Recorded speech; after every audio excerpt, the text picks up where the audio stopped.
A cidade de Pelotas, no sul do Rio Grande do Sul, é uma das principais cidades do estado e tem uma rica história ligada à produção de charque no século XIX, que foi diretamente responsável pelo seu desenvolvimento e pela sua notabilidade. Além de ter a sua história ligada às charqueadas no século XIX, Pelotas também vai se notabilizar por suas belezas naturais e pela sua tradição doceira, que leva a ela a ser conhecida nacionalmente. Mas Pelotas também carrega uma fama que não é muito bem quista assim, pelos seus moradores, que alguns a consideram até de forma injusta, que é a fama de ser uma cidade de homossexuais, uma das capitais brasileiras de homossexuais junto com Campinas. Então ela é conhecida como a cidade dos gays, um folclore que se cria principalmente a partir da segunda metade do século XX e que depois vai ganhar os meios de comunicação, vai ser reproduzido na mídia, como Pelotas, a cidade dos gays. Embora exista esse folclore em relação à cidade, a cidade não tem um número de homossexuais tão maior do que qualquer outra cidade interiorana do Brasil. Talvez até haja, comparativamente, até nos grandes centros urbanos do país, um número maior de homossexuais declarados, o que também não é um problema. Mas em relação ao objeto desse vídeo, que é falar sobre a fama de Pelotas, essa fama folclórica de cidade relacionada aos gays, existe uma explicação tradicional que diz justamente por sua riqueza, por sua opulência no século XIX,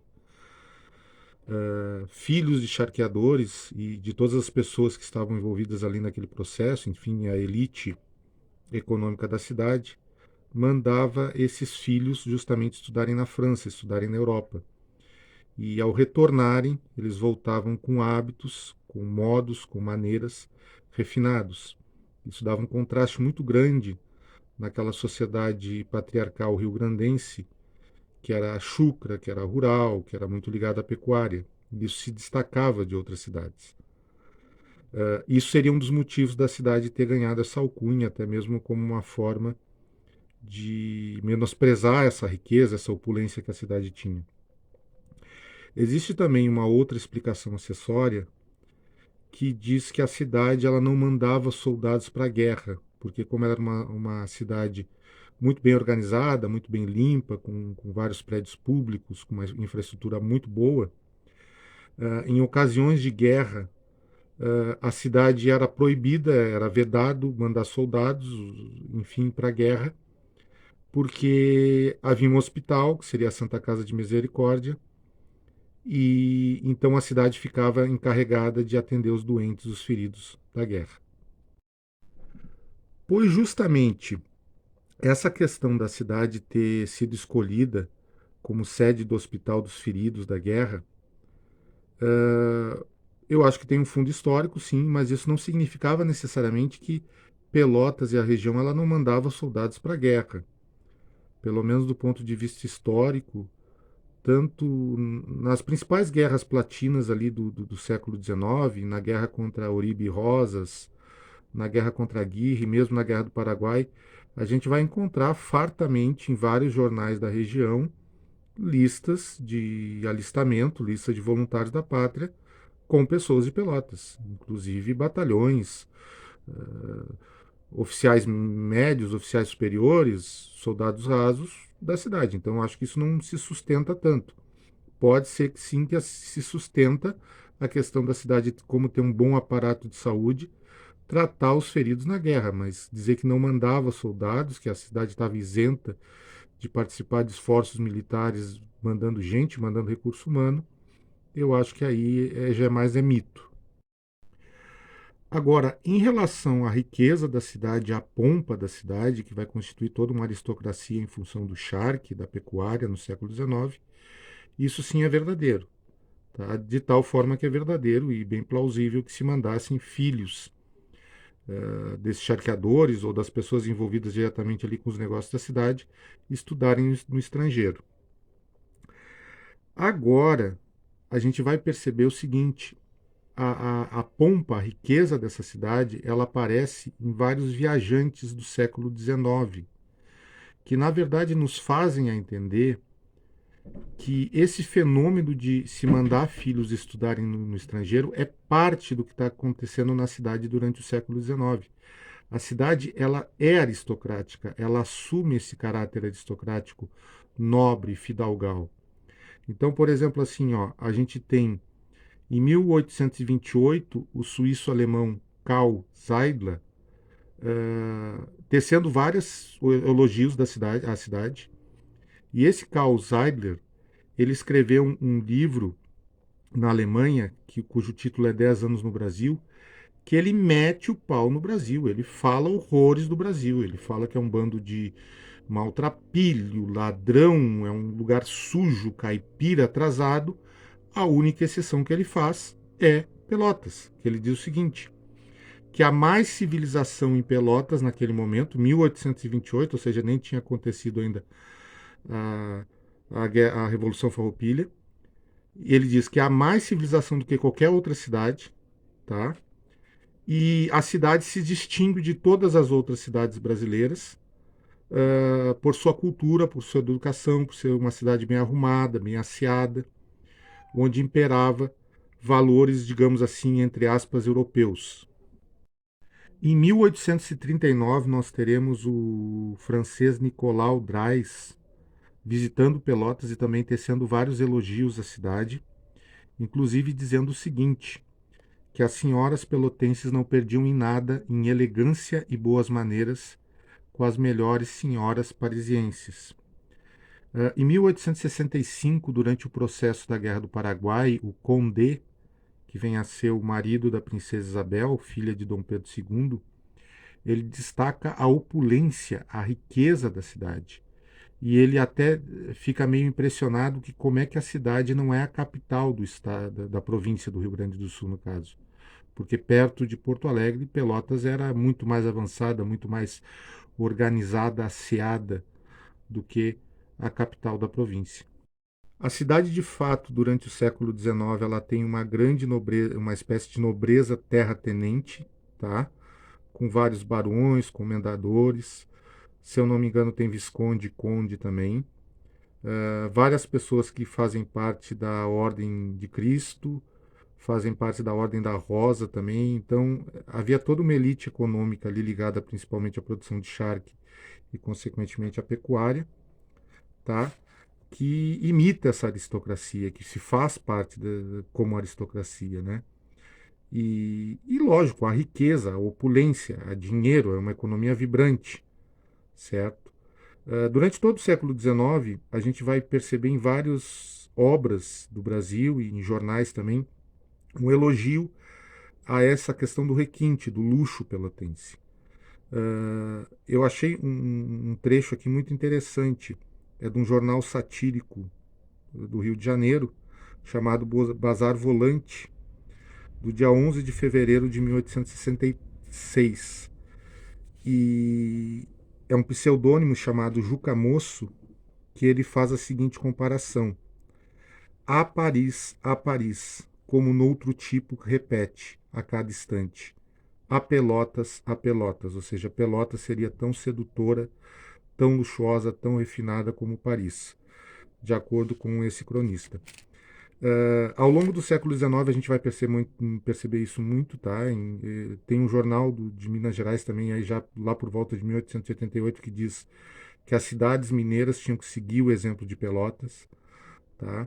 No Rio de Janeiro tu encontra muitas pessoas que fazem parte ali da corte, que entre os seus planos de viagem eles ficam em dúvida se vão para a Europa ou se vão para Pelotas. É muito louco isso, né? Mas o entendimento que eu tenho a respeito dessa fama de Pelotas, justamente causada por esse refinamento, por essa questão da cidade ter toda essa opulência e riqueza durante o século XIX, é aquilo que eu já havia falado anteriormente no próprio vídeo. A cidade ela cria para si uma aristocracia que busca inspirações europeias, que busca um refinamento. Eu trago aqui um referencial muito interessante que foi publicado em 1854 num jornal da corte, no Rio de Janeiro, chamado Repúblico. O cronista ele não se identifica, mas ele faz em 1854 uma viagem até o Rio Grande do Sul, onde ele visita Rio Grande, Pelotas e Porto Alegre.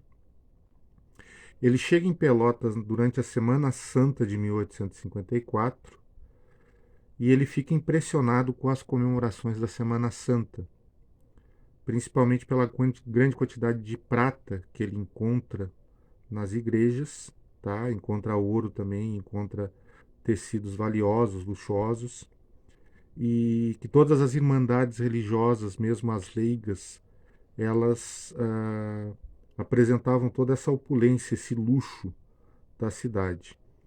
Ele elogia particularmente as mulheres, que pelas suas boas maneiras e pela sua beleza, mas ele faz um relato muito interessante sobre as pessoas que ele vai encontrando na cidade durante a sua estadia, que é de poucos dias. Ele fala o seguinte: primeiro, é uma das poucas cidades do Brasil naquele momento onde a elite, os grandões do lugar, que ele utiliza até a palavra zangões, tá? Não assina em cruz, ou seja, eram pessoas instruídas, pelo menos sabiam ler e escrever. E ele faz a seguinte acepção: passarei agora aos zangões do lugar, cuja mania é serem fidalgos e pertencerem à nobreza. Então ele nota o seguinte: a maioria das pessoas que ele vai encontrando e as pessoas que ele vai conversando, as pessoas exigem dele, os pelotenses exigem dele, que sejam tratados pelos seus títulos, tá? Ele não cita nenhum barão, nenhum nobre superior, digamos assim, mas ele cita que tal fulano é comendador, o outro é viador do reino, que era uma antiga função que existia durante o Império, o outro é oficial da ordem tal, o outro é comandante da Guarda Nacional. Então ele até ironiza isso, ele utiliza um pouco de deboche, que em Pelotas todo mundo era nobre, todo mundo era fidalgo, todo mundo pertencia ou tinha alguma família importante ou tinha um título que mereceria ser destacado, tá? Então é bem interessante os dias que ele teve em Pelotas, porque ele narra isso. E narra, como eu havia te falado, o seguinte, que foi a única cidade do Brasil que ele encontra onde a elite dirigente, os zangões do lugar, ou seja, os grandões do lugar, não assinam em cruz, ou seja, assinam de próprio punho o próprio nome e sobrenome. O que dá mais ou menos para se depreender dessas narrativas todas, desse fato todo, é o seguinte: a cidade talvez inicialmente ela tenha sido muito mais ridicularizada por essa aspiração à fidalguia e depois evolui pelo fato do requinte, da busca do luxo, pela busca da distinção, depois evolui para se fazer troça, para se fazer deboche em cima da cidade em relação ao homossexualismo. O que não é problema, na verdade, né? Mas o que eu quero deixar claro é que durante boa parte do século XIX e também início do século XX, tu não tem claramente, pelo menos em fontes escritas, uma vinculação da cidade de Pelotas como uma cidade gay. O que eu achei também muito curioso, muito interessante, é um registro de 1932 de uma sociedade literária do Rio Grande do Sul, que eles fazem sátira, eles fazem críticas assim, meio veladas a algumas cidades gaúchas. E o que eles exploram mais em relação a Pelotas é essa questão de Pelotas se achar elite, se achar nobre, das pessoas quererem ser mais educadas e cultas, eruditas que as outras. É óbvio, esse artigo de 1932 é uma sátira, né? Não é uma coisa séria, mas denota ali mais ou menos talvez o que a sociedade gaúcha, o restante da sociedade gaúcha, enxergava sobre Pelotas, tá? Uma gente metida, uma gente aristocrática que se achava superior por causa da sua riqueza. A gente vai começar a perceber, na verdade, as primeiras menções e vinculações a ideia de Pelotas como uma cidade dos homossexuais e talvez sendo derivação diretamente dessa questão do requinte, da busca do luxo, pela busca dessa identidade fidalga, né? Vai ser na segunda metade do século XX.